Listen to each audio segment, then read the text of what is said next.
Well, let's not waste any more time, my friends. I know that so many of you, both here in the castle and around the world, will be wanting to get stuck in with the semi-finals here of this massive Age of Empires 2 event. And standing by to talk us through the entire first semi-final that we're about to see. You know them, you love them. Let's hear it for T90 and Dave. Let's go! Welcome, viewers from around the world or guests here in Heidelberg, Germany. We have a live audience behind us. This is one of the greatest days ever for Age of Empires 2. I feel like I have to shout to get over the noise. It's going to be absolutely amazing. And I'm so pleased to be here casting with T90 Official. These amazing sets today. I mean, we have two guys that haven't won an S-tier tournament. We have two guys, or one guy that hasn't won Wololo. Yep. And then we have Liereyy, who's been in 4 finals and has taken 2 championships. It's a perfect mix. And, you know, one more thing about the crowd. These are supposed to be noise-canceling headphones. They're not, no. They're not, no. We can hear you all. Thank you, everyone, for being... Thank you, everyone, for being here. It's been so cool, you know, seeing so many people that we've known online for years walk by us and take some pictures and whatnot at the castle. But I got to tell you what, I'm pumped for these games. I am as well. We're not going to waste too much time either. We're going to have the draft here shortly. We got a whole new draft setup as well. I don't think was shown to the viewers yet. So for those of you that, you know, were enjoying Age of Empires 4 but very much wanted to get back to Age of Empires 2 and see what we've been doing, there's some changes for you in this room, and it's awesome. Yeah, and we were talking about the live draft versus the draft online previously in our sets, and this one is a true live draft. Because we have spectators here that are going to be watching them pick the maps, and they got nervous before. I hope they can contain the nerves today, but from talking to the players, I think they were all locked in. Especially, I have to give a huge shout out to Villese, because this is the most confident Villese I've ever seen, the most focused Villese I've ever seen, and he believes he can win today. He believes he is going to win today. Yeah, I mean, you think about the Yo that he beat, the player who had brought himself back from the dead so many times over the years, but particularly in his previous set against ACCM. If you watch that series, Villese just stayed cool and calm in moments where most would have crumbled. And I'm excited, man. But the one thing in terms of nerves that I think now, you know, we're casters, so we, you know, we speculate. Oh, nerves. Hey, we have nerves too. We do, and it's hard to compare them, I'm sure. But you know, they are doing it amongst the crowd, which I actually think is good, right? Like if you did it in a back room and then you came out and then you heard these crazy people in a good way, then it would be more terrifying, I think. So I actually think for the nerves, it's actually good for these guys to see the atmosphere they're going to be in before they sit down and play. I think that's a good point, and I think we're about to get stuck into the draft here. The draft is ready, folks. Age of Empires 2, Redbull Wololo Legacy. We're about to get rolling here as Liereyy and Villese take to the stage. Oh man, this is going to be so important. We can see our beautiful trophy there, and you can't see the crowd right now, but they're all behind. The players definitely know they're there. And there's Villese on the right, Liereyy on the left. They're ready to go. This is awesome. And for the first time, they also hear us, I believe, as well. So good luck, players. Have fun in your draft. It looks like they're waiting for their go-ahead here. But you could see the order of events. We did not have this last time, so it's a very nice change. You can see the order of events there. It's going to be a map ban to start it all off. And then obviously 2 bans there from Villese and 2 picks from Liereyy. And there's the first map ban. That is going to be Northern Isles. Northern Isles. Like, expected. Yeah, I mean, we talked about it a little bit as we were trying to calm our nerves. Those are the types of maps that Villese is going to want against Liereyy today. Let's see what Villese will choose. Wouldn't surprise me if this is an Atacama. Anything really open, aggressive. Atacama. And Atacama. No surprises there. Villese knows that his skill set is more intended towards the safer maps. The ones where he could get 3 TCs, he can boom up, or he can play his strategy. Liereyy knows that he's just an aggressor. What did Liereyy just pick enclosed? He might have. Whoa, okay. Enclosed can be aggressive, though. You have that gold on the outside that you can pressure, and especially if you go for Aztecs, Mayans, Incas into Eagles in early Castle Age, you can really do some damage. Yeah, that's an interesting pick there from Liereyy, not something I was necessarily expecting. Or just go Cumans again, and not the second TC this time. Yeah, exactly, Pure pressure. I think he learned a lot of lessons, Liereyy. Oh, villager pathing. What setting? Oh, sorry. Bad patch. We like to say that there's a lot of developers in the crowd. Too late. So this is live. So I hear the Forgotten Empires people screaming behind me. I just got a Discord notification that I was kicked. Oh man. All right, so what was that? I missed the second map there. Okay, we have Tawasan and Outcrop. Yep. So these are very typical maps that we would expect from Villese. When we were talking before, the first map we both said was Kawasan. Yeah, and I mean, I'm just getting excited from a map pool standpoint because I feel as though this is going to bring us a lot of variety here, which is exactly what you want in a semifinal. You want the players to be tested in every single way, but Liereyy goes for Arabia. Should come as no surprise. Okay, Arabia enclosed, and now we have a ban for Villese, and that is going to be, well, it's a deserty map. And a green map. Oh wow, how you've narrowed it down. Wow, what Process amazing of elimination. What amazing insight here. Bull and Morass. Like, yeah. All right. So 2 more aggressive maps. Although I had potentially thought Bull in favor of Villese just because he had come up with some strategy, but I guess he just wants to stay as far away from Liereyy as possible. No offense, Liereyy. Yeah, it is a bit tricky too because it is a bit tricky because they have to ban out until there's 1 more map remaining. So it's not as simple as just picking the map that you want. You have to be somewhat strategic on it. And so there we have Frigid Lake and Shoals on the ban list, which should bring us to 1 remaining map. As I think Liereyy just said to the villager, like, hey, yeah, that's the last one. There we go. And it's Acclivity. So that should be game number 1 then, Dave, Acclivity. And that's a really good one to start it off on for Liereyy, I feel. Well, Lierey's just amazing if he can force the opponent to make the same unit comp as him. Yeah, because he'll just outplay them. Well, and that's like his comfort zone, right? So Acclivity is one of those maps where you can go into Archer v Archer, Crossbow v Crossbow, maybe add a Siege Workshop. On the hill, your opponent goes for another Mangonel to counter. And it's just kind of back and forth like that. I think it plays into Lierey's hands. Yeah, I mean, the second the words came out of my mouth, I remember that incredible, what I would consider a comeback was a back and forth match between Villese and Yo on Acclivity. I think it was Saracens versus Lithuanians. Yeah. We're talking about civs now. They're going to be looking at their very detailed notebook here. And typically, now every player might do it a bit differently, but they're just going to have all the maps, and they're going to have a list of like 3 to 5 civilizations written out there. And so they have to, use process of elimination and go back and forth with these picks. You have to be very methodical. On the computer screen, it's all in front of you. Here, man, you have to keep track of so much. And it's not alphabetical up there as well. We were going to do that, but Riley was throwing a fit. He's like, I'll quit. We've got to put it up here accurately. Right, let me take this map. Yes. They're like, Riley, we need to go prepare for this. He's like, no, I cannot. Not all true, but anyways, that's difficult. Like on a very serious note, that's very difficult. And at this point, these guys should be more used to it. But that's why they're taking their time here. They get to think about things before we get that process started. I can't get over how still he stands, that villager. Yeah, true. Also, is he ever gonna crack a smile? No. We've got to crack a smile at some point. That's our goal at this point. Oh, I believe Liereyy even has a printout there. Really?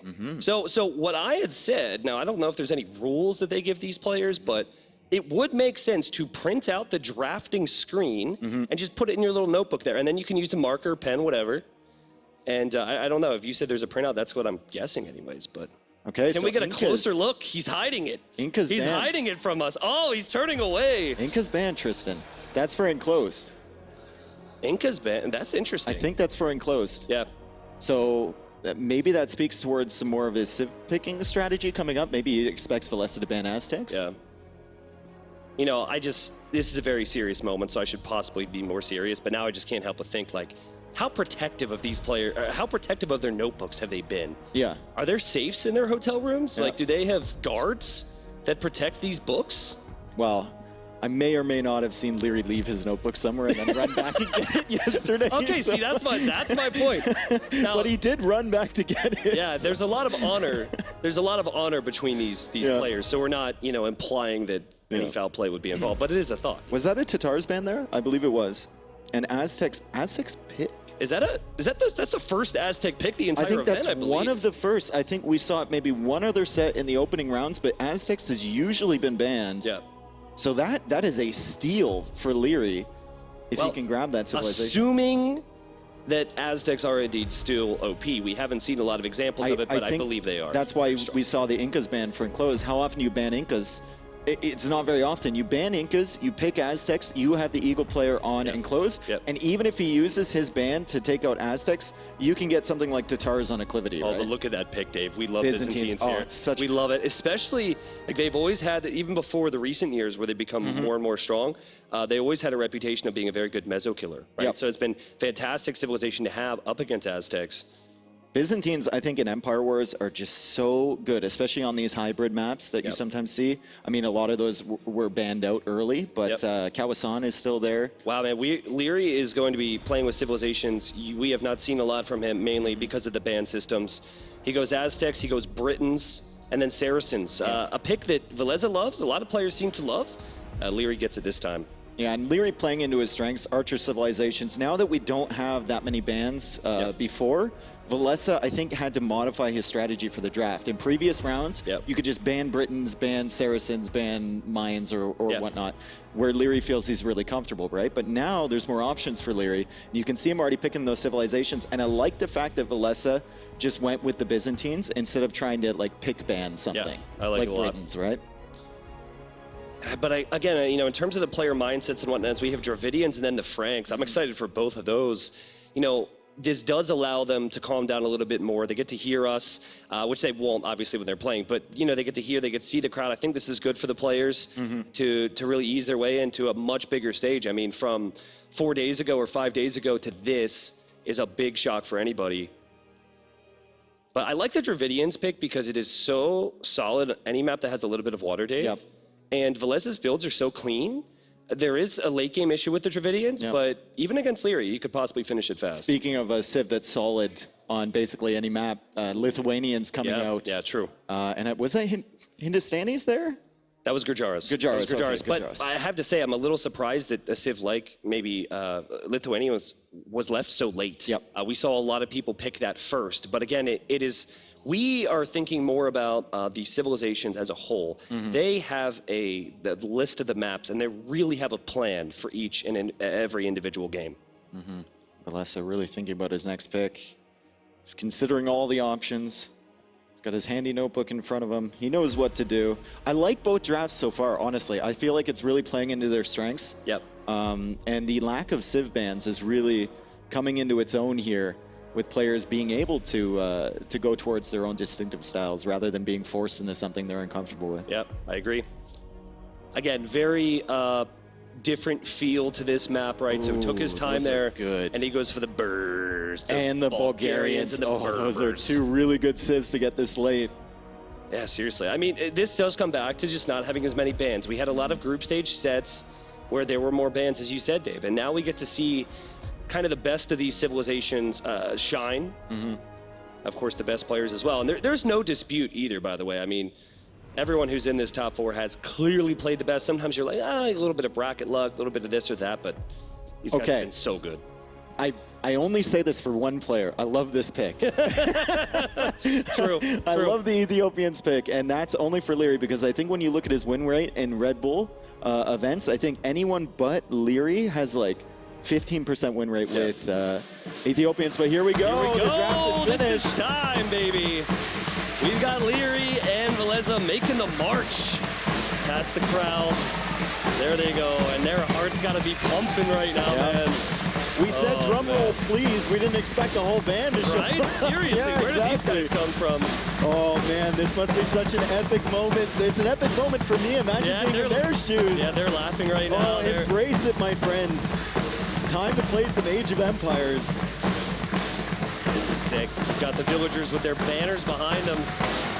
These players are getting ready. And they're drumming away here, Dave. I don't think words can describe how loud this is in the actual... I don't even know if the viewers at home can hear us. No. Would this be a good time to say something embarrassing? Because I don't know. Not now.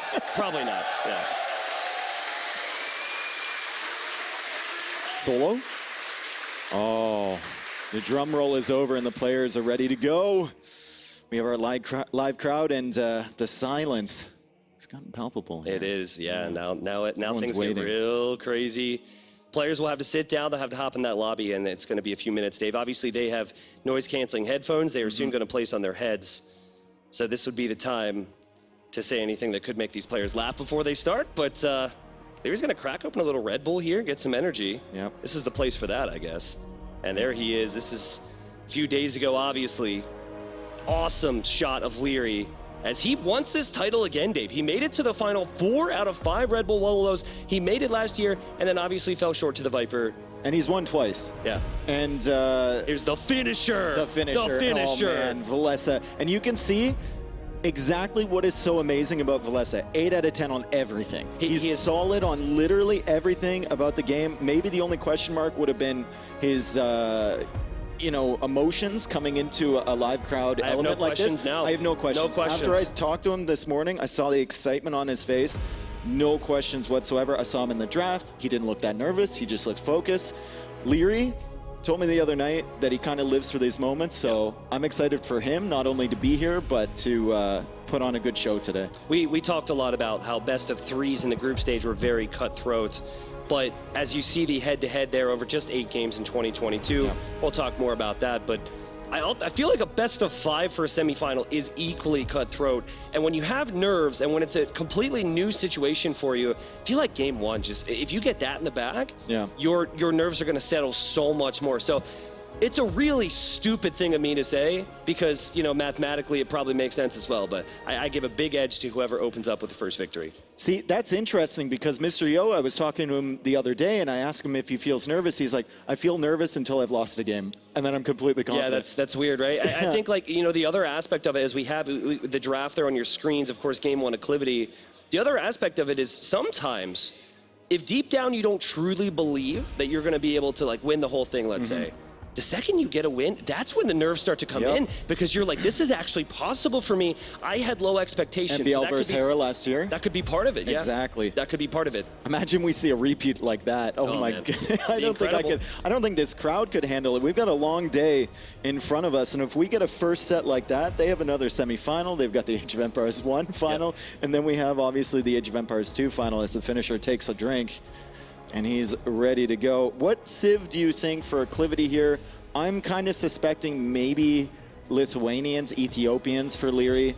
And then when I look across, something like Franks, maybe Byzantines, Berbers, something with some mobility for Villese. I think when we talk about Liereyy as a player, his draft is perfect for him because it's all power spikes. It's the 8-range Britain crossbows you have to think about. The faster firing Ethiopian crossbows. Also, Aztecs used to be the #1 pick for acclivity with all-in eagle play.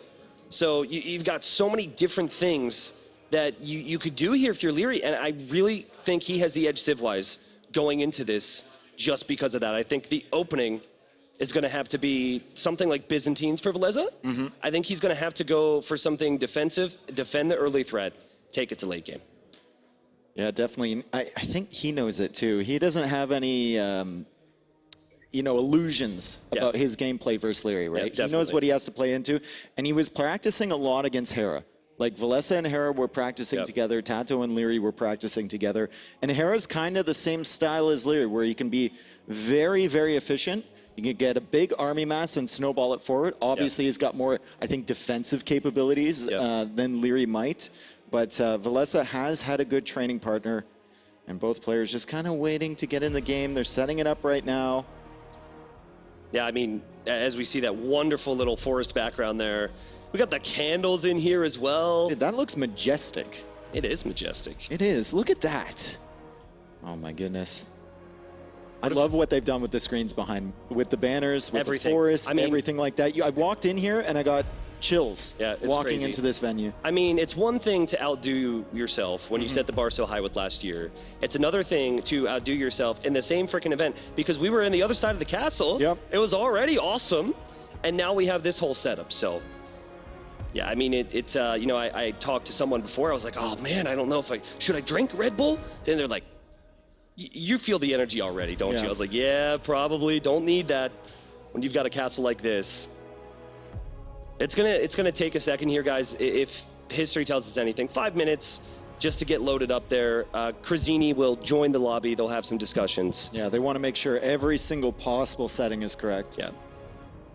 Yeah, that would be very anti-hype if they get in there. Some settings are incorrect and they have some issues, but we'll be close. Curious to see what the viewers out there think about this. Maybe our live audience, I wouldn't be able to understand 300 people screaming out there. But anyone in one of the chats and whatnot, just to see what people will think, Dave. But if I had to guess, if I had to read the emotions around the community right now, there's a lot more people expecting Villese to have a chance than maybe last year, but it is still like maybe 60-65% of people out there are going to think Liereyy. Yeah. Yeah. And I kind of came in looking at this matchup the same way, but after talking to the players, after seeing Villese, I'd say it's about a 50-50 right now. Even with the experience that Liereyy has in Empire Wars, I think if Villese can weather the storm, if he has a good day, oh man, it's going to be trouble. And especially since it's a best of 5, right? In terms of game situations, things to think about, I know there's people out there who come to us for guidance and wisdom. They're crazy for doing that, by the way, but they do for some reason. Delusional, I think, is the word. Yeah. There's many words to describe them. But, you know, if you were to listen to us, I think you've got to think about that early Castle Age window. And if that passes, if Villese isn't dead yet, if he's not very far behind, that's where things start to drop off for Liereyy and his style. And that's why I think Byzantines would be such a good pick on any map, because Byzantines are so well known for taking the game late. And I think that's also why some of the picks in the draft for Villese don't excite as many people, because we're like, oh my God, what do they have to kill fast? That's what you think with Empire Wars, but that's not how he will think with a civilization like Byzantines, for example. Franks, very good as the game goes on.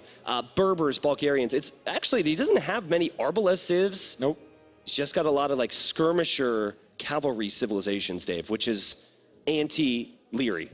And his maps are anti-Liereyy too. Outcrop, Kawasan, Wall Up, 3TC, go up to Castle Age, get your eco rolling and try and weather the storm. We saw with Villese in that amazing game on Kawasan against, I believe it was Saracens and I believe it was Sato that was trying to push him, he just kept living. He just kept living, Sato kept trying to like push him down again, and he just kept living. And eventually his eco was superior and he pushed back. But let's talk a little bit about Liereyy. Like, the great things about Liereyy, we know about his micro. His builds are so clean. They're clean to the point that you wonder if it's even possible. And he pioneered a lot of things, as Dravidians is being picked now from Villese. We see that. Wow, this is crazy. Okay, so everything I just said about the game needs to go past Castle Age, forget about it. Because I think with Dravidians, the plus 200 wood at the start, I think it's a double range opening. I think it's to smother the range numbers from Liereyy. It's a little all in, but let's see what Liereyy goes for, because he could go for Ethiopians. He could go for Britons. It's really smart. Now we turn it around, and I'm questioning if Villese doesn't finish Liereyy off in Castle Age, what do Dravidians do? Because they basically have a worse stable than like the Aztecs and the they do. It's we've seen so many examples of it. Like, I remember, I think it was Jordan versus MBL, and Jordan had a disgusting build. A disgusting build order, was all over MBL, and then it got to Castle Age, and MBL is just like overran him. Genitor Knight. I mean, Dravidians are, quite frankly, only meta right now because of that plus 200 wood they get in Feudal Age, and that is what is going to have to be used by Villese. But we haven't seen the civilization yet for Liereyy. That's something that... Credit to our cameraman for always finding a new angle to approach from. There's not... I mean, he keeps surprising us. There's hundreds of them. It's actually amazing. The production staff here has been so good. Getting everyone into the venue today as well. People were lined up out in the castle courtyard, and it was kind of a surreal feeling. Ooh, can I have that shield? Knowing, no, they're not going to give you the shield. Can they? Well, are you going to take it through customs? Look at the Jaguar. It looks so cool, man. That's awesome. He looks so cool. Well, okay, well, that answers our question, right? Aztecs, typically the plan is to open with an archer range and then get into Eagles. You know, for production, I am somewhat serious about the shield. You know, when the time comes, I'll figure it out. There's so many awesome things here, Dave, but it is almost time. Game is about to start. Game might have started. We will be in a moment. The first semifinal here in Redbull Wololo Legacy, $200,000 on the line. in Age of Empires 2, and that is your best Empire Wars player ever, the best Red Bull player ever. He's been to 4 finals out of 5, Dave, and we are and here. we're ready to go, and we can hear the crowd in the background. The biggest matches in Age of Empires 2 history are upcoming, folks. Do not tune out of this. We have Aztecs being played for Liereyy is walling up, and Villese going for the aggressive approach here with an archer range fully open at the moment. It wouldn't be an awesome start without a little bug there. It is not the Viper, my friends. It is Villese. That is a Capture Age bug. And the Capture Age team is here too. Yeah, and don't mention it. Yeah, well, so anyways, we're here. But look at the start here. So, again, we said with the Dravidians, a lot of times you're seeing the 2 range start, right?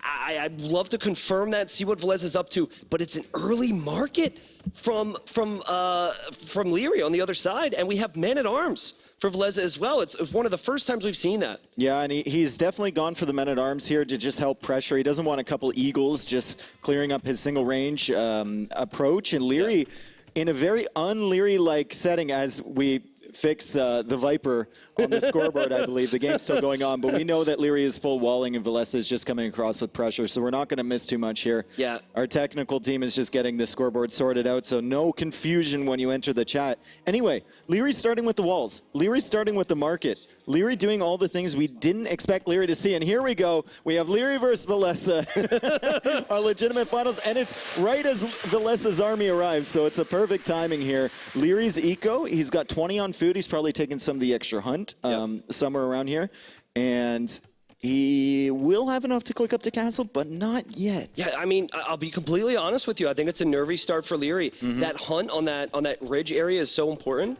and then his gold is also there as well. And the last thing he expected was man-at-arms. He has 3 eagles already, right? And if it was 3 eagles and a skirmisher or 2, he would have been completely fine to be able to push this back. So let's see what his micro's like. He also probably wants to sell his stone, which is going to make this very difficult, because I think if Villese continues this pressure, he might need a tower. But Liereyy is trying to snipe the archers early. The men-at-arms, obviously, no threat to the skirmishers currently because of the house. Now they are. And Liereyy was trying to take out those range units. Can't really commit with these eagles either. Yeah, it's funny how Villese just stays there, because he's like, I know that Liereyy has the confidence to fight this back. What's important here, though, is all the pressures at Lierey's base. And this is where the best players shine in Empire Wars, because it's all about how good their eco is behind this, and then that Castle Age time we always talk about. Now Liereyy kind of engaging here with the villagers. Villese taking a little peek there, and he's going to move out of the base with his range units and his men-at-arms, but he's still pressuring, still maybe forcing Liereyy to think about a tower, but Liereyy is building enough eagles behind. I'd love to see him pop those in his TC to heal a little bit, but he seems to be doing fine with this pressure. It's a nervy start, right? It's a nervy start. It's still so uncomfortable to get used to playing in a different situation than your home, but Liereyy pushes it away. I think the positives here for Villese would simply be that the Aztec player who wanted to use the market wasn't on gold the whole time. Hasn't used the market. So that is a positive, but at the end of the day, the army count is significantly higher for Liereyy, and I think it scales better too. The man-at-arm opening simply did not work there. Yeah, and the reason we were surprised by the men-at-arms opening, like against Aztecs, against an Eagle player, maybe it might work, but usually the Aztec player is going into archers first with just a couple Eagles, and it's a long way away from your enemy's base here on acclivity. But now we look at Villese's resources. He's going to be the one that fast castles, not Liereyy, and he's going supplies. Supplies, baby, let's go. I mean, it's a sick move, right? It makes the infantry line cheaper, and this is what we discussed earlier. Villese didn't rush the walls down. He had control. Lierey's eco's not even close to clicking up. The key now, though, is he going to have any army presence? And is his opponent going to realize that that is the second barracks, Dave? You were saying about not being close to clicking up? That's the market. Yeah, there you go. There goes the stone. He doesn't need it anymore as Liereyy tries to hunt down the remaining army from Villese. And Villese is more than happy to just waste Lierey's time in the front base. Don't get him pressuring near the eco. Look at this, Dave. Sorry to get so excited about a barracks. I mean, it's the stupidest thing. But this is massive, because if I'm Liereyy, I'm just assuming that was the starting barracks here. I'm not thinking that that's a second barracks, and that second barracks is so crucial here. It's almost a situation where you don't want to show any more men-at-arms either, because then Liereyy will realize, okay, I'm going to have to switch out of eagles. You can show like 3 or 4, because maybe Villese would use that starting barracks to produce them anyway, because he got the research, right? But with Dravidians, I mean, he's going to take full advantage of the discounted barracks costs in the Castle Age to upgrade to longsword. And there's a barracks there from Liereyy, so he's thinking about full eagles here. Now, if he wants to go longsword v longsword, I think it is possible for him because his eco is going to be a little bit more stable. Hold the gate open. You definitely want to hold the gate open there. He doesn't do it. It is going to be awkward for those two men-at-arms, but it is more awkward for Liereyy at the moment, Dave. This is some crazy pressure. I feel like Liereyy can defend against this, though. He's going to have a lot of numbers to just kind of stall that first wave, and he's already going to have the infantry technologies. Yep. So he can make a switch into longswords if he wants to as well. It would be either longsword or crossbow to counter. The big issue here is all about the mobility when you're going longswords, right? You have to have so many of them that you're punishing your opponent for not being able to engage against you, and ideally able to punish their eco as well. You can see Liereyy peel out now, and Villese will recognize this, but Villese is going to have to pay very close attention to any reinforcements. And usually in this instance, I think you want siege as well, but that's so tricky. Because if you don't have the longswords to protect the siege is a waste. Look at Lierey's eco right now. Look at his resources in the bank. I think he was taking all that hunt at the back, and he gets up to Castle Age with 650 food and 400 gold, and he's got the market there. Skirmisher, Bot Canero coming in. He still hasn't seen a ridiculous amount of longswords. Yeah. Dave, he's only seen 4 or 5. We've seen a lot of the Dravidian aspects work out well here so far. 50% off barrack technologies that applied to the men-at-arms, now longsword, now arson. I think Squires was in too. Skirmishers as well, faster firing skirmishers for the Dravidians. So Villese, I mean, he's keeping the pressure on right now as Eagle comes in for Liereyy, but Liereyy is clearly confident in defending against this push, and he's just going to loop around with his army on the other side. And the thing about acclivity is eventually you have to go out to that those plateaus. When's he going to check his idols? When's he going to check his idols? It should be happening soon, and it's just 2 houses. He should place the other house, and he's good now.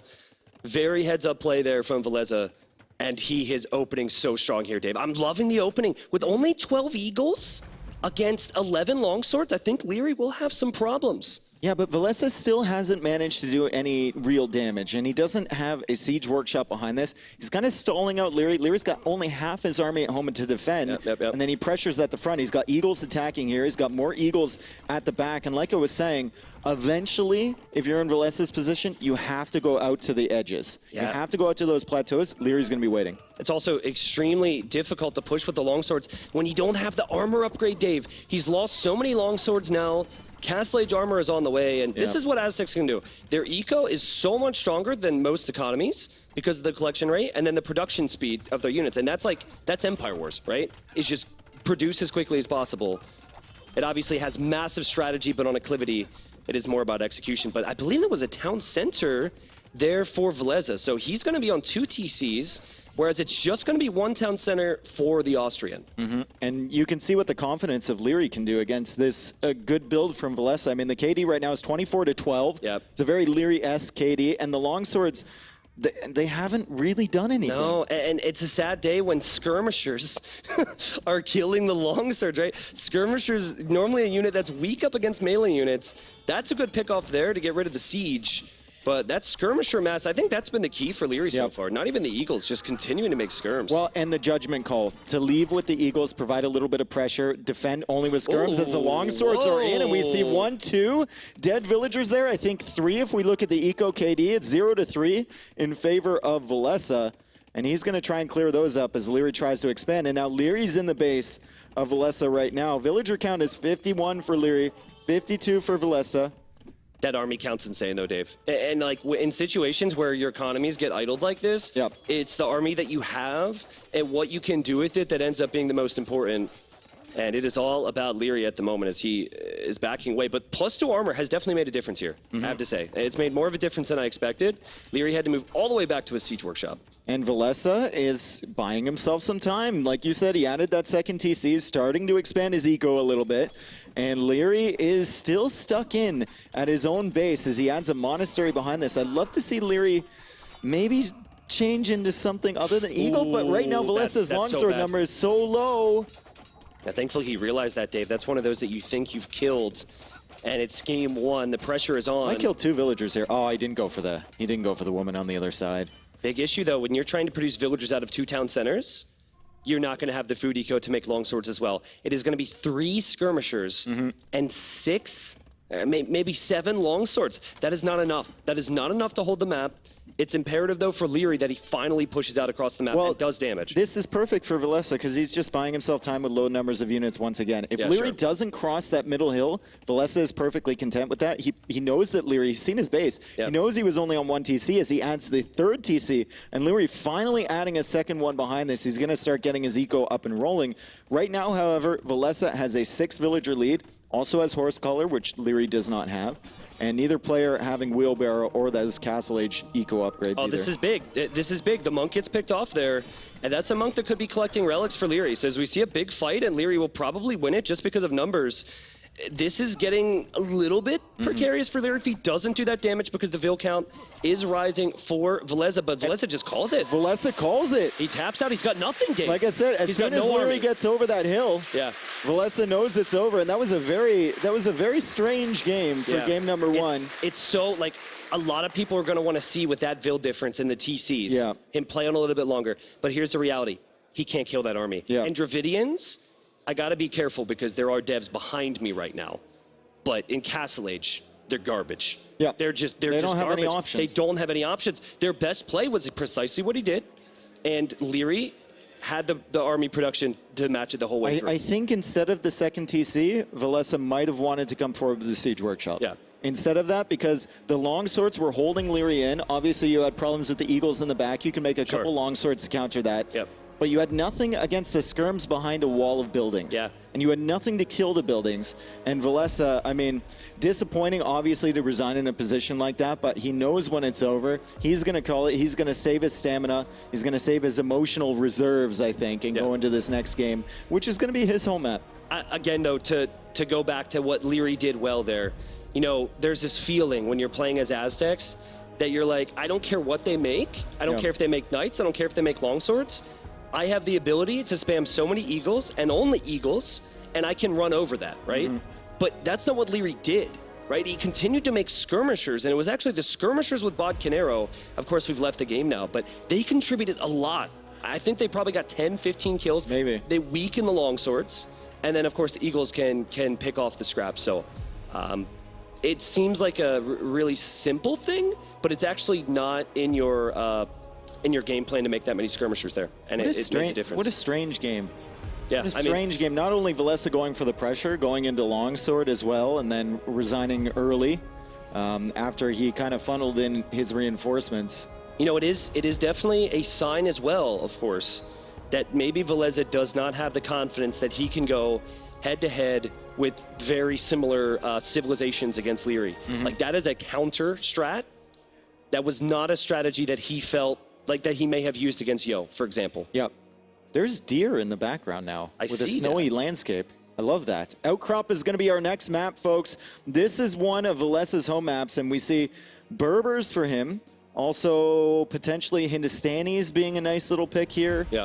Most of his civilizations seem like they do decently on Outcrop. Even Franks with the cheaper castles, I think to secure the outside of the map could be a possibility. I'm excited to see what happens if this gets Castle Age. Outcrop is the perfect map for it, and Liereyy doesn't necessarily have the picks to last him to post-Imperial Age. But, you know, it's early, but remember, this is a best-of-5 semifinal, ladies and gentlemen. So I don't think it's crazy to say that Villese needs to respond in this game. I think if he goes down 2-0, I know we've seen a reverse sweep already, and that was incredible when Tato came back against Jordan, but to do it to the best Redbull Wololo player ever would be absolutely unprecedented. The response has to be now. Liereyy looking at his notes there, really thinking about which civilizations he should pick. He's got 2 sheets of paper. What do you think on maps on one, civs on the other? I wonder. You only have so many civs. I wonder if like the one piece of paper were the strategies he wrote down on day one, and then after watching other games, he's like, "These are my new strategies." Maybe it's like one of them is like the the devil's on the shoulder and the angel on the shoulder. One of them is like the YOLO strats on one. The one safe ones on the otother. The strategies that Doubt told Liereyy about after he was knocked out. He's like, "Well, I would have used this strategy, but I didn't have a chance." No, I think Liereyy crumpled that piece of paper, put it somewhere else. Oh man, Hindustani is here for Villese. That's a great pick. That is a great pick. We saw the success of them on this map. And the beauty of this civilization is that they're actually not predictable, Yeah. right? And they are one of the best counters to civilizations that can make archers, one of the best counters to a civilization that can make eagles, one of the best counters to a civilization that can make knights. And I know what you're thinking. Does that make sense? Who knows, but he's got it. Yeah. That's sick. They do struggle a little bit more than they used to, though. Ever since they lost the ability to go into Helm, the tech switch, if you need to make an anti-cavalry tech switch, going into camels is very costly. It's very slow.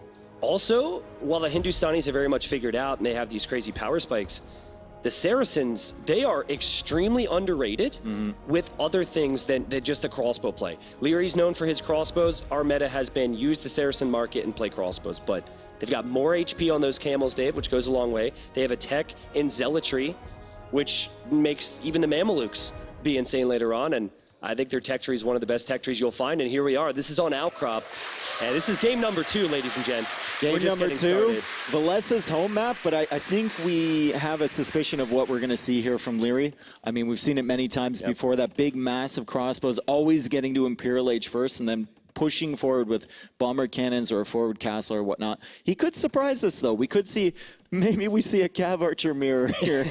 I wouldn't be surprised with these two civilizations. Yeah, so the big thing on this map is eventually expanding to the sides, and not just in the long run, but also even for additional sheep right now. You should be able to see on the mini-map, Napu might pan over, there's extra, I thought there was extra sheep out there. Those are deer, but yeah, okay, there's some pigs, excuse me, oinking their way back to the TC. So that's actually really important when we're talking about Castle Age times, and I think particularly important actually for Villese, because he won't be able to rely on the market of the Saracens. Yeah, I think there's 12 extra pigs on this map. I could be wrong. Neely's probably shaking his head in the other room. It's 13.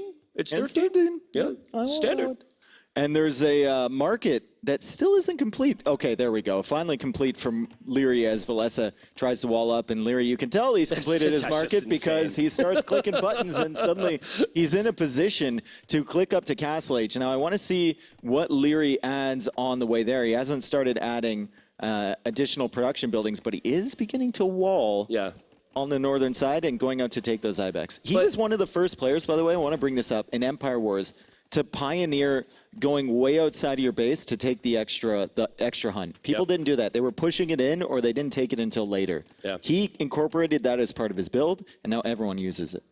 This is a tricky thing. Liereyy is probably the best crossbow player. He's going to have the best possible crossbow timing, and he has the best crossbow civilization to break through walls, which is what Villese has been spending time doing. Vilese's open skirms, which tells me that what he wants to do, that pig is going to have to decide what team he's on. There you go. But I think what he's going to want to do is he's going to want to track and catch armies. So if we could follow his scout, Mapu, we should see that scout around a range right now. He just moved in. Yeah, he's waiting for it. He's waiting for it. So Villese knows that Liereyy wants to be sneaky. Look where he sits. He is one, his opponent cannot see it, and Liereyy might be tempted to move out now. The scout's just waiting for a chance. Villese checking on the inside, making sure the army isn't building up there. Doesn't want to engage against the villagers, even though he might be able to pick one off. He realizes that that scout is so valuable for him, and he's missed the army now. Coming out of there as he comes back to the top side, where Liereyy is still trying to be a little bit annoying with the spearman and a scout of his own, and that army from Liereyy is looping around to the south. And let's see if there's any confusion for Villese here, right? He knows the army's going to be out there, but he definitely wanted to catch that. And let's see if he has an idea. If he loops back to the range, this is a big thing because he was just hoping his opponent hasn't left yet. Let's see. He's going to see 2 archers. And that would freak me out. Yeah, that would freak me out. There's no reason to send just 2 solo archers. If you're sending 2 archers, you already have an army forward, and your opponent just hit Castle Age. You know crossbow bodkin is on the way. You know you're against Saracens. However, Villese is a minute away from Castle Age. He's getting the armor. He's going for a tower because he knows they're there. And he might be able to defend in this situation if that tower goes up. Yeah, there is a very good chance that all these villagers die. And this timing could not be better for Liereyy at the moment. And the goal has to be abandoned. And this is the window. This is what Liereyy wants. He's going to kill 2. And there's also an overchop on the left side. So if the crossbows loop over there, they can run right in. Disaster for the Finnish player. Villese is about to hit Castle Age, but it's going to take him time to get his technology. Oh my God, the overchop! Here comes the knight! Oh no, Villese! Oh, everything's going wrong, Dave. Everything is going wrong. And this is the pressure that Liereyy puts you under, right? It's bound to happen. You know it's coming, but can you stop it? I mean, at the end of all this, he's only lost 2 villagers. He's only lost 2 villagers. He's going to get to Castle Age. If he can clear up this army, he's going to have a chance. But the way Liereyy operates, he's going to continue sending army forward, getting the cavalry armor now. And he's going to have those knights raiding at the edges of Vilese's economy, preventing that expansion while his crossbows dance at the front of Vilese's base. Elite Scrim takes a long time. However, similar to in the previous game, if the Knights don't have high enough numbers, if there's not as many upgrades on them, the Scrims can actually pick away. And, of course, the Camels could be helpful as well here. But I'd be curious, Dave, to see what Liereyy does, because he's had villagers on stone, but he's been selling it and then buying resources. Okay, there's my answer. He's actually going to boom.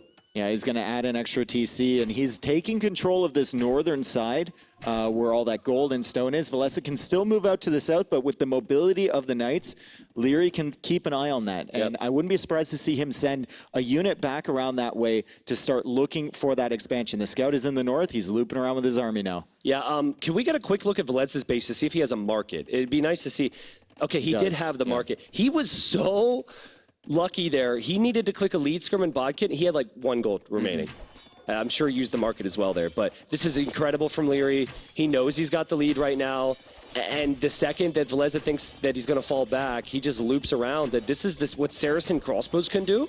Is they do so much more damage to buildings. And you have to defend this if you're Villese. You can't lose your archery range. I will say that Liereyy had 8 on food. He has no horse collar. And he's using all his resources right now. Villese has a very nice farm eco if he can keep it safe. And even with that second TC, I think Villese is ahead economically. Yeah, this patience from Liereyy is so good. He's like, it's all right. I just want to take out your archer range. It's like, now I know you're not going to have as many skirmishers, and I can deal with that number. The beauty of Liereyy as well is he's got very little idle TC time. Actually, it's quite high for him now that I say that, but whatever, bad timing. And the crossbows are always producing, right? That range is always moving. That's quite nice. That could actually lead to a villager kill. Yeah, Liereyy was keeping this scout up here. He was patrolling it earlier. He was looking for this expansion from Villese, and he's got his army in the south, so he knows that Villese can only go up there. And I'm interested to see whether he sends a couple knights, whether he sends some crossbows. I think it might be too late now to pressure that TC. But a villager forward for a siege workshop could be an option as well. This is such an important moment in Vilese's day today and career in general. If he can turn this game around, and the Hindustanis have those tools, huge confidence. If he turns this game around, the sky's the limit, right? Like he suddenly could become the favorite to win this semifinal. He suddenly could make it to the final. But if he doesn't win this game, Lierey's playing so good. There's no question he's playing his best right now. I think the only concern for Liereyy is that he falls into the classic trap with Saracens, which is you're all in on the market, you're pushing, and you're not adding eco behind. But I see his farm count going up consistently. Vilese's farms are looking beautiful there when they're not harassed by crossbows. And Villese is still holding on, but Liereyy seems to be adding eco behind this push, which is a good sign for Liereyy fans out there as he kills a camel and a lot of skirmishers. This is just, I don't think it's going to be a very good fight for Villese. The camels don't have bloodlines. Sure, they might attack 20% faster, but they still lack pierce armor compared to the knights. And the crossbows, if we could see how much damage those crossbows has done on capture edge, they have been the key here. 4 kills. I was expecting it to be more, Dave, but they've just been so much control because of them there. See the camels now from Liereyy harassing that TC in the north from Villese, and Liereyy going for a 3rd TC on the gold in the center. He's got control in the northern area. He's got control in the center. He's got control in Vilese's base right now. It's Villese with a nice little gate wall, and we get an applause from the crowd. Quick walling in the camels. Villese says, you will not escape. And then Lierey's like, but I'm still here. Right? Everyone can calm down. I'm still killing villagers. Lierey's probably, I didn't see a smirk on his face there, but he's probably like, what? Come on, I'm dominating this guy right now. But again, every time I look at the top left where capture rate shows the production, the crossbows are always producing. Always producing. He's got this mass, and he's going to kill another villager. I'm looking at the eco from Villese. He hasn't been damaged too too much yet. That's 2 villagers down, and this might be bad if Liereyy can bring something forward to help against that town center. Villese trying to go for a 3rd town center a little bit to the north of that, and there's the siege workshop. Can we see on the left as well? Go to Lierey's Fog of War. This is incredible. So he's got his army, obviously, but look on the south side of Villese's base. He's waiting there because he knows if his opponent doesn't expand, all he needs to do is choke out that TC, and that's it. And it's just been perfect, Dave. And here, the confidence. His opponent doesn't have ballistics yet. His opponent doesn't have full armor yet. So he is fighting against a counter unit. Don't suggest this to the majority of the viewers, but Liereyy can make it happen. Well, he's controlling this gold, he's controlling that hill, this area, and he's just kind of waiting for that siege workshop to come out so he can have something to help against the town centers. He'll come in and idle these villagers on the gold. Don't think he knows about that 2nd TC from Villese, but still, with mangonels involved, Liereyy can get it done. He threatens the TC. Villese now comes up the hill, and Lierey's like, I'm ready for you. This is part of my plan. I wanted you to come out here because with the hill bonus, I can shred your skirmishers. It's like everything Villese does, Lierey's on top of it. Liereyy always has a little bit more army, a little bit more control, and now it gets bad because we just saw those crossbows for the short time they were attacking the town center take out 200 HP. There's also going to be a mangonel. So there's going to be probably more than one mangonel coming out from there. Although Villese, still competitive. I keep saying it. I'm like a broken record. His eco is still chugging along. Liereyy has 7 minutes of idle TC time, so he's fully focused on this, not really attaching as much importance to an eco as Villese is in this game. And here's the mangonel coming out. He was not expecting it. He wasn't expecting it. The monk goes down. That's such a big moment. Now, there will be some conversions behind this, but the question is, does Liereyy care, right? Because it's still a good position for him to get a shot in. He does miss there, but he takes out the monks, Dave. He continues to push in, and again, Villese is on the defensive. He's been on the defensive all game, and he's still alive. Villese with 70 villagers, Liereyy with 73. Army count, though, in favor of Liereyy, 27-16, and Villese goes for a defensive siege workshop of his own. Villese still without that 2nd pierce armor for his skirmishers. Still without that 2nd armor for his cavalry, which Liereyy also doesn't have. But he's going to need a solution it's just the for value. this hill position. Yeah, the value he gets from his army. Like, the siege timing is actually really good for Villese right now. Possibly a little late when you're up against the Saracens, because Lierey's really going to make this hurt, but if he can get a couple defensive mangonel shots and then drop a castle in that area, Dave, we then start to talk about the Gulam, and the Gulam is an incredible unit to have. Especially against a composition like this, right? Not good against the Knights, but decent against the Camels, because the Camels don't do too much damage. Really good against the crossbows. Look at how fast the town center's going down! Just getting fried, man. It stands that bonus no chance. Is nuts. And again, that's another moment where Liereyy, the whole time he's attacking the TC, he doesn't even expect to take it out. He just he knows that his opponent has to come fight him. So he's baiting the army out because he's like, if you don't fight me, look what's going to happen. Also, Villese needs wood for his defenses, and that TC is soaking all the wood right here. Villese coming out with a mangonel, but he's shooting uphill. Oh my God! Liereyy attack grounded, and he didn't hit it.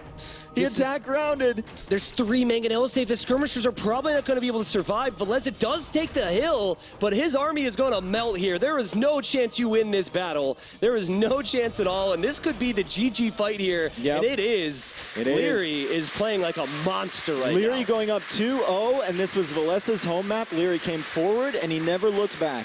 He never looked back. He was just completely all over Villese ever since Villese was a little bit late with that scout, finding the archers, a little bit late with the tower. Liereyy killed 2 villagers, and from that point onwards, Villese was fighting over that territory. And that's the thing, against Liereyy, you can't make those small mistakes. You have to have that tower timing down, but again, I'm just so impressed with how patient he is, right? He's patience and offense. Normally, it's like patience and defense when you're sitting back behind economy. He always knew where his opponent would be. I actually don't think Villese made too many mistakes. It was just that Liereyy was always on top of him. I think he was doing so well with that scout, like you mentioned. And then he had to run away. Left. I think there was a spearman there, but again, if he doesn't lose track of that army, at the very least, even if he doesn't kill any archers, the tower was up, and then he wouldn't have had that problem. Time for the reverse sweep. Yeah. We were talking about it. Yeah, guys, we've had some short games, but that's what the series was going to look like, right? If Villese was going to win, these games would go late, as they often did for him. And he's got a couple more chances, obviously, if he wants to win the whole thing, but he's got a Kawasan to go to, Dave.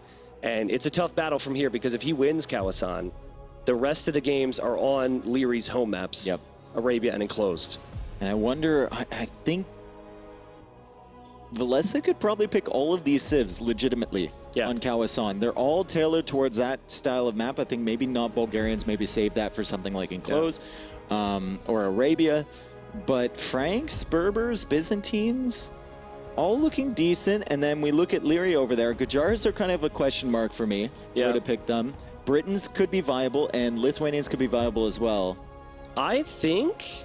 I mean, obviously, if you're Liereyy, you just want to save your best civilizations for your home maps. Yeah. This you could consider a throwaway.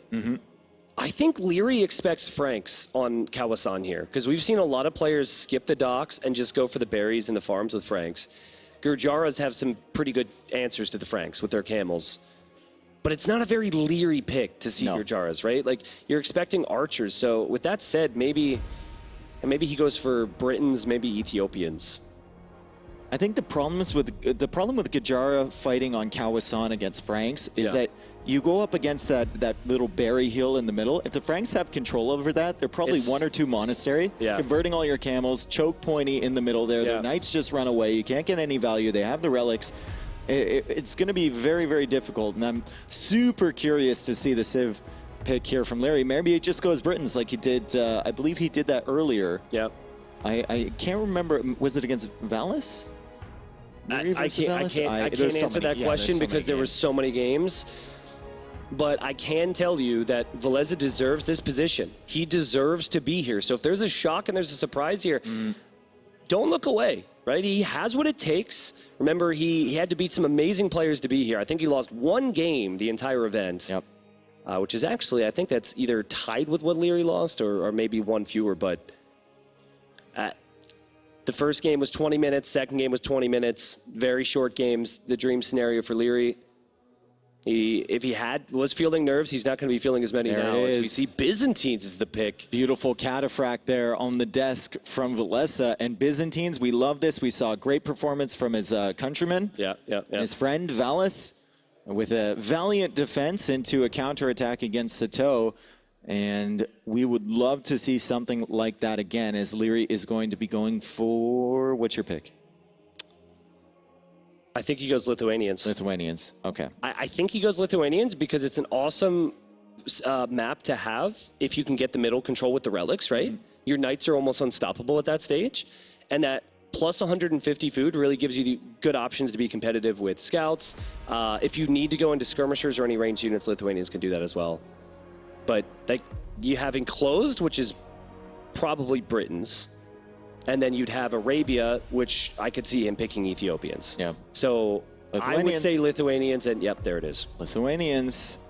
We're about to get stuck in here. I mean, we saw that amazing match between, was it? No, it was Saracens against Lithuanians. That was Villese. Villese had the Saracens up against Yo's Lithuanians. And we that was saw sick. what Lithuanians can do with the skirmishers and the spearmen, but Byzantines can do the same thing. I mean, the skirms are going to be a little bit faster for Lithuanians, but the Byzantines are going to have a little bit more.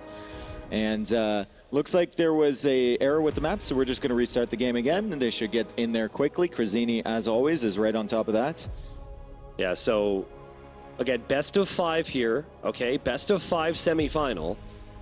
And there's also another element to this as Liereyy stares at the camera and then awkwardly realizes it was live. Yeah, little smirk there. But if you think about it, so they loaded into the game, there was a villager stuck in a wood line. This happens like one of every 100 generations, it's whatever. They got to see the civilization. So now their brains get to churn a little bit on what the approach will be. And my question is, will we see Byzantines try and be competitive for the water, Dave? Because we have seen more games in this event than I ever thought where players didn't even dock. Yep. So I think... And is Liereyy the kind of guy that's going to be contesting the water? I would say no. Is he going to let... I don't think he wants to let Villese get away with it, though. With a civ like Byzantines that can just defend so easily on land with their counter units, I don't think you want your opponent booming up on water at the same time. I think that would be a big mistake. Anyways, what's the opening for Villese? Is it just a single archer range, try and get up to castle age, or is it double range? The beauty here is if your opponent is making heavy scouts, you have very cheap spearmen. So I think you go range opening, 100%. And I think you have to have a spearman protect a villager and go dock, right? And it's such a big thing. Like, I think it was Daniel against... Crap, man. I should stop trying to quote the games because there's been so many. But I think it was actually Daniel ACCM last weekend. And Daniel would have been fine, but his Doc Villager got sniped by a very sneaky ACCM. There's been small moments, particularly in the previous game. We saw the Scout missing out on those archers moving forward. On Kawasan, you've got those 2 pawns, and it's the same thing there, but it's a lot harder to find. Yeah. It's interesting how Liereyy holds his like thumb up against the keyboard when he plays. I know, everyone's very got different. their own different kind of thing. Villese, at least Villese doesn't do the one finger for both mouse clicks anymore. Anymore. Yeah. He used to have, Villese used to have some interesting tendencies, but it looks like they might be in the game here shortly as we had to restart, but we will go into game number 3 coming up, folks, and we're hoping that Villese can make a miraculous comeback as Liereyy has just looked super dominant so far. We're in the game number 3, and this is Villese's final home map here. He's playing as Byzantines against the Lithuanians from Liereyy, and Liereyy, again, starting with the walls. Also, if I'm not mistaken, Liereyy has not opened with an archer range or a stable of any kind. Normally, you would build that on the front, so he's going eco and walls, very uncommon. And Villese opens with an archer range. He's got an archer in the queue as Liereyy gets a hit with the spearman there. That was very nice snipe from him, and he's going to have to try and full wall here and get up to the castle age a little bit faster than Villese. I just wonder, does Villese go for a dock now? He's got a yellow unit to the south heading away from his base. I wonder if that's a villager. Yeah, I mean, I think in this matchup, that's the edge you have to get, and there he goes. So the positive for him is he could lose this scout. The positive for him is that he's able to freely get to that dock. Yeah. And he might even have a spearman be able to catch up with the scout as well, because they are very fast with the Lithuanians. Okay, Scout is trying to get away, and the Scout goes down. Yep. That means the Scout for Liereyy will still be alive, uncontested, to go and see if there's anything along those shorelines of the ponds. I like the fact that Villese kind of went to the edge, away from where Liereyy would normally scout. A lot of players try and do that, but Liereyy will make the full rotation. It's looking for dogs. Look what a starting scout can do, right? Yep. One archer, that archer was running forward. There's a lot of pressure on Villese right now to do damage, but he doesn't have the spearman there because the spearman's with that archer, and actually Lierey's going to be fully walled as well. This is an amazing start so far for Liereyy. I'm not sure what his plan is beyond Castle Age, but the dream scenario for him to kill that archer and make 0 military. Yeah, and we can see his resources right now looking pretty decent as Villese queues up another fishing ship, also goes for a market of his own. Do you think for Liereyy the approach is just get monasteries on the middle? Maybe get a couple stables and try and go Knights Monk? Well, I looked at you, I agreed with you, I looked back, and now we see skirmishers for Liereyy. Ooh. And the beauty of this is that you expect stable. Yeah. And that archer range is hidden and will not be able to be spotted. So I think there's a very good chance that Liereyy surprises his opponent by doing skirm. But does Liereyy have a villager over there? It's a spearman. A spearman, It's a spearman. It's trying. It's really hard. It's trying. He doesn't have the correct tools, guys.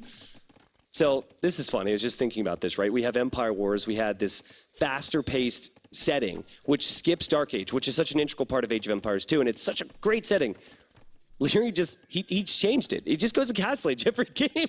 Literally every game.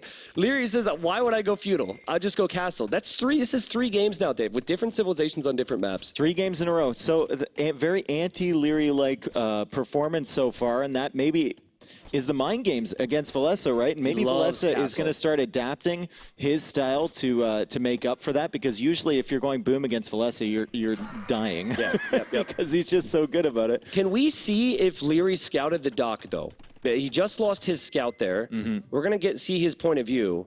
And he doesn't know about that. But he can see from the score maybe something's going on. It's kind of clear, but not really confirmed yet for him. Well, this is actually quite good for Villese because he's going to see the skirms after he's pretty much stopped making archers, and he has the stables as well. So think about it this way, people at home. If you kill 3 villagers in a standard game, obviously you're like, okay, naturally I'm going to be up by 3 eco.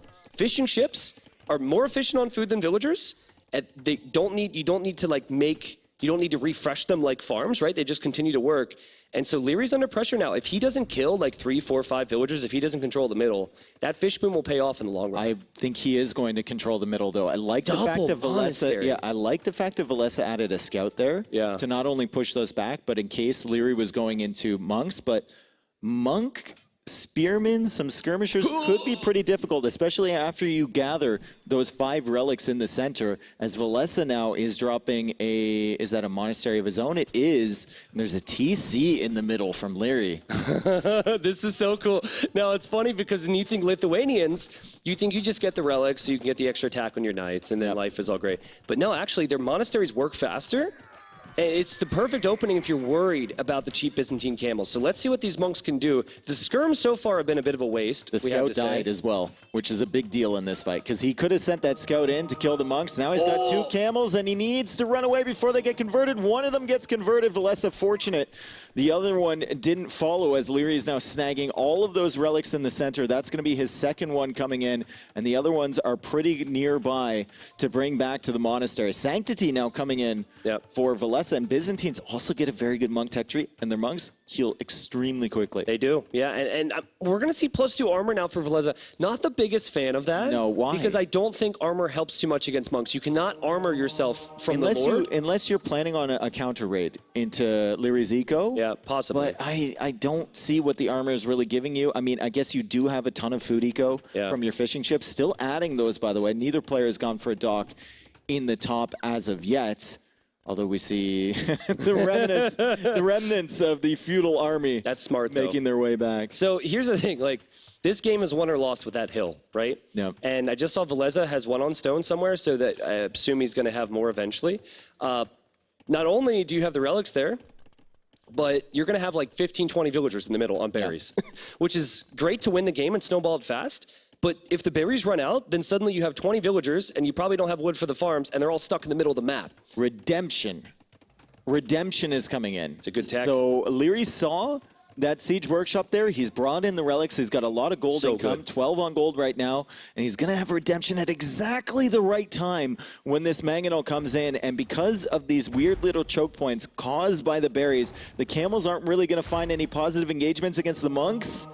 Ooh, and Sanctity's in, so that should be a conversion. Oh, that's unfortunate for Villese. A great play from Liereyy to get Redemption when he did. And it's again Sanctity as well. And now suddenly the monk siege from Liereyy is dominating the middle, Dave. This is a player who, as we've said, has gone so deep. As we see a big shot there, he's got to delete it. You have to fire and then delete. Oh, actually, really nice from Villese. You see the crowd applauding that a little bit. Wow. He took a little bit of a risk there on the conversion of the Mangonel, but he gets his own Mangonel that used to be his Mangonel that's now Lierey's Mangonel. It's an awkward situation. He also gets the other monks, so that's a very nice engagement there. Lierey's still controlling the center, however, and he's going into Knights. Now, my question for Liereyy is, what does the food eco look like behind this? Because I think some of those on food up there are on the berries in the middle, which aren't the best, but he does have farms coming down. So. It's looking pretty good. I love the counterattack here, though, from the Finn. The finisher needs to get a win, and this is just not something Liereyy wants to deal with. Camels are slow, but they're not going to be able to make it back here. What do? You have to delete your Siege Workshop. Yeah, I mean, this is going to be so tough. Lierey's got Knights, he's got Monks, he's got the TC in the middle, he's got the Relics, the Archers come out. Can they kill a Monk? Can they get a Monk? They get one and he deletes! He deletes! Oh my god, that was hilarious. But that range is going to be lost, and the biggest thing here is that's what his opponent's switching into, right? It's not like this archer range is useless now. He's actually been trying to make a switch, Dave. And it's just so much pressure from Liereyy. And now his Knights, what is it going to be, +5 attack in Castle Age? How do you stop that with crossbows? 10+5. I mean, you can start converting them, right? And immediately after he converts it, I think he deleted that or it got converted back. He's still wandering around with the camels behind this, by the way, trying to look for damage. And those camels are coming up from behind, but there's a lot of monks there. It's so impressive because if there was ever a weakness for Liereyy, it would be this type of play. It would be relying on monks. You would think crossbows. You would think knights. You would never think something that is a little off meta for these settings, particularly a water map. What this guy is doing is unbelievable, and the knights are going to die. But I'm sure some of them will switch sides, but they can always be converted back, and the villagers have to run. I don't see how you stop this right now if you're Villese. I think you have to hope Liereyy doesn't maybe distract him in some way and then come in with the camels and try and take the monks, but it's going to be very difficult. I mean, he still has that army of camels. Here they come on the right side, but I think there's just more knights for Liereyy, and it seems impossible to stop Liereyy right now. Villese adding a dock in the north. He's going to try and expand his eco a little bit up there, but yeah, still only 1 TC versus 2 TC from Liereyy. The fish are running out in the pond in the south. He can't really kill these monks at the moment, and the knights are providing cover for them. Difficulty everywhere for the Finn. Yeah, your monastery is going to go down. And then again, like, camels are so weak, you cannot dive here. He's going to lose some camels here, Dave. That's three conversions. Converted, yep. And the monks they'll just get a little bit more faith from God, and boom, they'll be back at it in a minute. Exactly. Oh, this is getting really, really tough for Villese. And he subconsciously, he thinks he's on the clock because he knows the relics are in Lierey's hands right now. Look at very capable hands. 32 on food. Obviously, a lot of that's on berries, but he's going to be able to pump out knights like it's no problem for him. +2 armor. Why did you get it?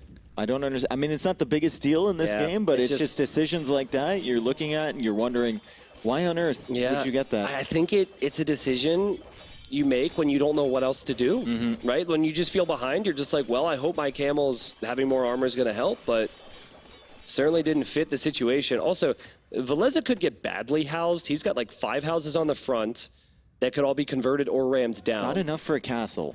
Oh, man. He's got enough for a castle, but at this point, you just have to put it defensively, and even if you do, Liereyy can just move around to the other side. Oh, he's going to try and use the crossbows against the monks, Dave. He's going to get some of the monks here, but the knights have so much power. It's 25 army for Liereyy, and he's got the strongest knights in Castle Age. There's no way back. No. There's no way back for Villese. This is over. With a ram there, the camel's going to switch to the monk. I mean, the crossbows are still kind of alive. The TC is firing away at the knights. Lierey's got +2 on those knights, +5 on the attack. Lierey's just sitting under the TC, super confident. Lierey's taken the semifinals against Villese, and he's going to move on to the finals. Very convincing stuff for Liereyy. I mean, just dominant performance for the Austrian. Both these guys are, you know, Villese is going to congratulate Liereyy, and Lierey's going to, you know, wish the best of luck in the future for Villese. Yeah, Villese, obviously, such an incredible performance to get here. He will be disappointed in himself. He will know that if these games could have gone on longer, he had what it took to beat Liereyy today. But Liereyy is back in the finals. And what a statement. To win 3-0, 3 20-minute games. Is he blushing? He's blushing a little bit. That's the first. I've never seen that before. Liereyy getting overwhelmed by the crowd response. Crowd loving the performance there. And it was absolutely stunning what Liereyy just pulled off. And he did it in a way that we didn't expect, right? We expected just pure pressure into Castle Age snowballing. And Liereyy went up to FC every single time. Yeah, he was very, very relaxed and feudal. And there were multiple times where Villese was not expecting it based on his opening. When I think Liereyy, I think Castle Age pressure. Forget the crossbow thing. That's dead. It's just Castle Age. So now that we'll bring a very interesting conversation to us later on, of course, when the final happens, because it's like, can he be so bold and do that? Exactly. Because whoever will face him in the finals will have seen that already. But a very fast first semifinal, a very cutthroat victory from Liereyy, who quite possibly is everyone's favorite now when that final rolls around. Yeah, and we have Ellie now with Liereyy. We're going to get his thoughts on that set and moving on to the grand finals. Congratulations, Liereyy. 3-0, you are looking strong, and your Age of Empires play doesn't look too bad either. Yeah, you know, I could get used to this, honestly. Tell us how you're feeling after that final game. What was with Redemption? What was your thought process there? I had some strats prepared, you know, that map. I obviously expected him to watch it, so I kind of took one step further and just went skirms. Yeah, I just countered him, so that's it pretty much. I think game 1 and game 2 we saw some skirmishers play as well. Do you think that perhaps skirmishers need to be nerfed? Are they too strong? What would MBL do then?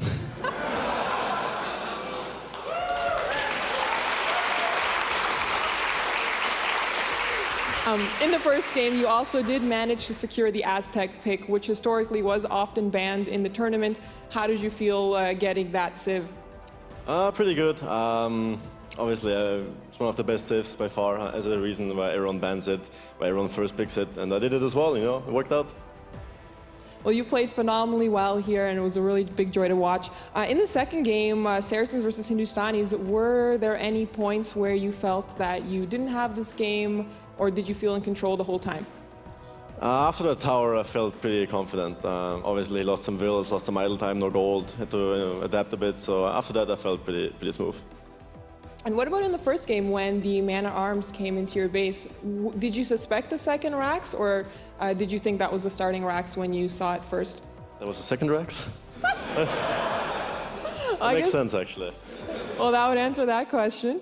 Yeah, I mean, I saw the 3 militias, so that helps a lot. Otherwise, you know, who knows how I would have handled it. Then I would have probably had to buy towers or something, because I was going to be fully walled either way, so I think I had some chances, nevertheless. But obviously, I saw the militias obviously helped. Well, we will wish you the best of luck, whether you're up against Hera or Tato. Do you have someone, would you hope to be against your teammate, I'm assuming? Would be something spicy, you know, like the third rematch. I mean, obviously friends of both, so obviously the better one should win, but would be something. Well, we'll look forward to watching it for sure. We will take it over to the analysis, so take it away.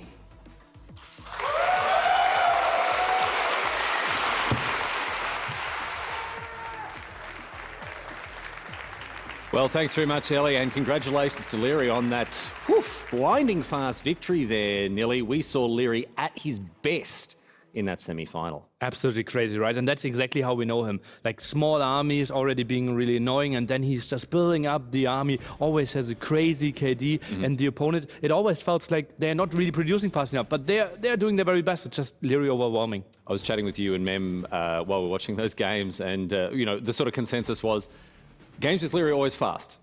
He wins fast, or he loses fast. Well, there's no middle ground. He's just so aggressive, right? And obviously that leads to super entertaining games. And we obviously would have loved to have a closer set and Villese having a bit of a better defense, but Liereyy was just full of aggression. Look at that confident smile.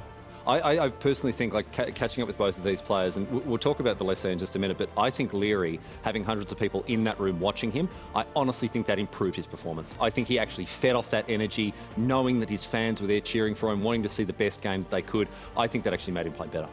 It feels like it, right? He's just playing so smooth, and all the aggression was absolutely on point. Obviously, we go into a really tricky stiff matchup here. Aztecs, Liereyy said it, pick number 1 for a good reason. Dravidian's kind of a counter-attack, or counter-pick here. Obviously, you have a lot of advantages, can go for more men-at-arms, can go for more skirmishes. But look at that, Lierey's so confident. He defends with skirms while counter-attacking with the Eagles. What were some of the key things that meant that we didn't see the Aztecs? Why were they banned out so often throughout this week? Well, obviously, we have more bans in the best of 3, right? We wanted to reduce variance. Now we only have 1 ban, so we see stronger civilizations, and neither player felt like, okay, banning this one is necessary. Especially Liereyy doesn't need to ban it because he has the first pick and went for Aztecs.